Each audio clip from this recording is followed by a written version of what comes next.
বন্ধুরা, সকালবেলা খাওয়া দাওয়া কর্মযোগ করতে হচ্ছে। দেখেন আজকে সকালবেলায় সবজি দেওয়া হয়েছে। আসসালামু আলাইকুম রহমতুল্লাহি ওয়াবারাকাতুহু। আমাদের গ্রুপ পক্ষ থেকে সাত বাগানে সবাইকে স্বাগতম। বন্ধুরা সকালে কর্মযজ্ঞ চলছে। হাঁস মুরগিগুলোকে শেড থেকে বের করলাম। শীতের সকাল কিন্তু বন্ধুরা, তো শেড থেকে বের করে ওদের খাবার দেওয়া হলো। আর সবজি যেহেতু গতকালকে নিয়ে আসছিলাম, তো সেগুলো আজকে সকাল সকালে দিয়ে দিলাম। এখন শীতের সকাল দুপুর বিকাল সেম, কখন যে সকাল হয়ে যায় বা কখন যে দুপুর হয়ে যায় আবার কখন যেন সন্ধ্যা হয়ে যায়, খুব দ্রুত কার্যক্রম চলে। তাই ওদেরকে দুপুরবেলা খাবার খেতে দেওয়া হয় 1টা বাজে।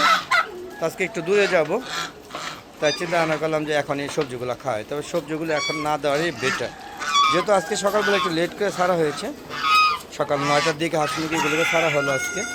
হ্যাঁ, প্রচুর ঠান্ডা থাকে, তো ঠান্ডা থাকার কারণে হাঁস মুরগিগুলো সম্পূর্ণ পরিচর্যা থাকতে হয়, পর্যবেক্ষণে রাখতে হয়, যাতে কোনো অবস্থাতেই ওরা ক্ষতিগ্রস্ত না হয়। তারপরও কবুতরগুলোকে রাখা যাচ্ছে না, কবুতরের বাচ্চাগুলো বেশিরভাগ মারা যাচ্ছে। দেখতে পাচ্ছেন সকালবেলা হাঁস মুরগিগুলো ফিজিক্যাল এক্সারসাইজ করছে। হ্যাঁ বন্ধুরা, আপনারা দেখতেই পাচ্ছেন যে এই যে সবজিগুলো খাবার খুঁয়ে সবজি খাওয়ার ব্যস্ত আছে। সবজি পাতা, এগুলো হলো বাঁধাকপি পাতা। বন্ধুরা এই যে দেখুন, এরা আবার বাঁধাকপি খাবে না, তাই এরা এখানে খাবার খাচ্ছে। আর এই যে দেখুন আমার দেশি মুরগি দুইটা, হ্যাঁ দুটাই গলা ছিল। দেখেন এরা কিন্তু আবার একটু ভদ্রলোক, এখানে একটা খাবার খায়। হ্যাঁ, এদের ওখানে গেলে টুকরাটুকরি করে। দেখতে পাচ্ছেন যে মিক্সড খাবার, এই দেখুন একদম মিক্সড খাবার। দেখেন এখানে ভুট্টার গুঁড়া, চালের গুঁড়া, শুটকির গুঁড়া, ধান লেয়ার লেয়ার, হ্যাঁ তারপরে চাল আছে ইত্যাদি। ও দেখেন ও এখানে খায় দেশি মুরগটা। হ্যাঁ, আর যার খাবার দরকার হয় এখানে এসে আবার খায়। হ্যাঁ, তাই বিভিন্ন ধরনের খাবার রেখে দেওয়া হয়েছে। আর দেখুন এই যে বাঁধাকপি পাতাগুলো কীভাবে খাচ্ছে। দেখেন এই দেখেন টার্কি মুরগিগুলো কীভাবে পাতা খাচ্ছে। এই দেখেন, মানে এরা, আমি সপ্তাহে এখন শীতকালে এখন প্রচুর সবজি পাতা রাস্তায় বাঁধাকপি যারা বিক্রি করে তারা ফেলে দেয়। তো একটু মানে সরম ভেঙে যদি নিয়ে আসা যায় তাহলে কিন্তু ওদেরকে খাওয়ানো যায়। তো আমি চেষ্টা করি ওদের জন্য, যখনই বাজারে যাই, আসলে আমরা যাওয়া হয় না, যখনই বাজারে যাই তখন সবজি নিয়ে আসি। তো সপ্তাহে তো 2-3 দিন বাজার যেতেই হয় আমার, তো ওদেরকে নিয়ে আসি। আর ওরাও সেই সুযোগটা নেয় এবং খুব এনজয় করে খায়। আপনি দেখেন কিছুক্ষণ পরে মাত্র তো দেওয়া হলো, দিয়ে তো ভিডিওতে আসছি, কিছুক্ষণ পরে দেখবেন হাঁস মুরগির পাতাগুলো সব খেয়ে নিয়েছে। আর ওদের যদি পাতা দেওয়া না হয় তাহলে এরা যে বিভিন্ন গাছে ওঠে, আম পাতা, কাঁঠাল পাতা এবং মরিচ গাছ সব এদিকে সাবার করে নেয়। তো বন্ধুরা চলুন একটু কবুতর শেড থেকেও ঘুরে আসি, দেখি। এই যে দেখুন বন্ধুরা, হ্যাঁ আজকেও অনেকগুলো কবুতর মারা গেছে। 4টা তো ফালানো হয়েছে অলরেডি, আর 2-1টা দুর্বল। দেখতে পাচ্ছেন যে লাইটিং চলছে।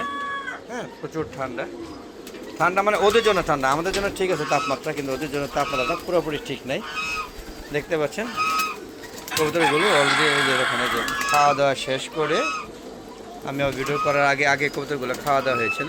হ্যাঁ, খাবার দেওয়া হয়েছিল। দেখেন এরা যার শেডের সামনে দাঁড়িয়ে আছে বা কূপের সামনে দাঁড়িয়ে আছে এবং তাদের বেবিদেরকে অলরেডি খাওয়া দাওয়া শুরু করেছে। দেখেন ওই দেখেন ডিম পেড়ে কই রেখে দিয়েছে। ওই ওরা জায়গায় জায়গায় ডিম পারে, ওই দেখেন ডিম পেড়ে আছে। দেখতে পাচ্ছেন, হ্যাঁ এরা যার কূপে যেখানে সেখানে ডিম পারে, আর অনেক ডিম নষ্ট হয়, বাচ্চা হয়, প্রচুর বাচ্চা হয়। মানে একটা কবুতর যে কী ধরনের বাচ্চা দেয় সেটা না দেখলে বা আপনারা না পারলে বুঝতে পারবেন না। ওই যে 12 মাসে 13 জোড়া কথাটা মানে খারাপ না, প্রচুর ডিম পারে, বাচ্চা হয়, কিন্তু বাচ্চাগুলোকে আমি বড় করতে পারি না।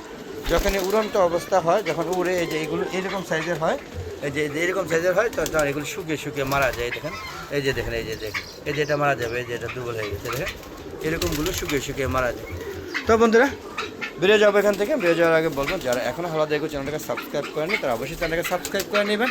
আর ভালো লাগলে সম্পূর্ণ ভিডিও দেখে শেয়ার করে সবাইকে দেখার সুযোগ করে দিবেন, যাতে সবাই ছাদ বাগান করে এবং ছাদে খালি জায়গা থাকলে অবশ্যই শেড আকারে তৈরি করে বা যেভাবে পারে সর্বোপরি হলো কবুতর পালে, যারা কবুতর লাভার আর কি। আমি আসলে কবুতর, হাঁস মুরগি, পাখি সবই লাভার, সবই আমি খুব পছন্দ করি। তো এখান থেকে বেরিয়ে যাচ্ছি কিন্তু।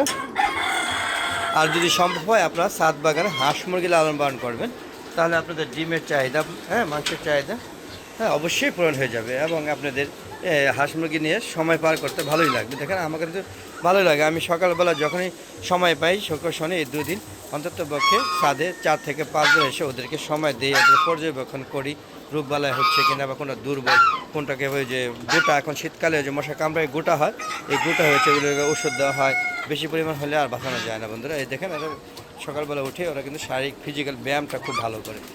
তো বন্ধুরা কেমন লাগলো অবশ্যই কমেন্ট করে জানাবেন এই সকালে কর্মযোগ্য। আর বন্ধুরা আমার একটা ফেসবুক পেজ আছে মিজান এগ্রো বিডি, ফেসবুক পেজটাকে ফলো করে দিবেন।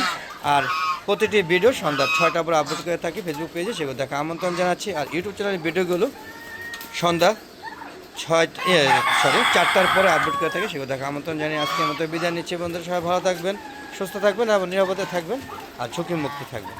তো আর কি বলার আছে, তো বলবো আপনাদের একটাই, বন্ধুরা আপনার ছাদ বাগান করুন, ছাদ বাগানে সুন্দর সুন্দর গাছ লাগা আপনাদের পছন্দের মতো, যেগুলো আপনাদের পছন্দ গাছ লাগান আর একটু পরিচর্যা করুন, দেখবেন কি পরিমাণে গাছে ফলমূল হয়। তো বিদায় নিচ্ছি, আসসালামু আলাইকুম ওয়া রাহমাতুল্লাহি ওয়া বারাকাতুহু। বন্ধুরা আবার দেখা হবে নতুন কোনো পর্ব নিয়ে, নতুন কোনো ভিডিও নিয়ে। ততক্ষণে ভালো দেখো, চ্যানেলের পাশে থাকুন। খোদা হাফেজ, বিদায়।